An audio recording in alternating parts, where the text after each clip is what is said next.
Hey everyone, Gil at Grayman Prepping.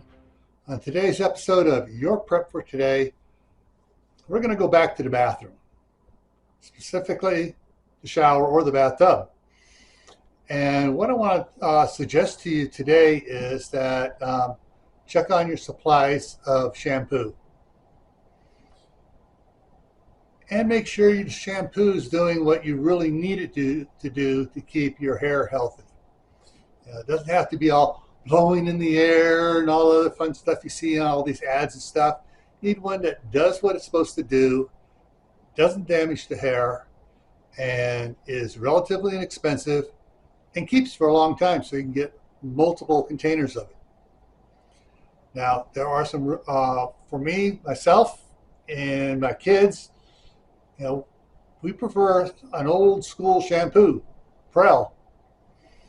Because what its makeup is, you can also use it not just for shampooing your hair, but for your whole body. It's one of the original body washes.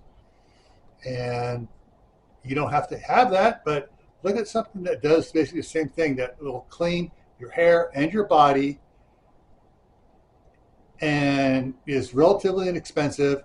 That's not full of all perfumey stuff and doesn't have all the stuff you don't need in it.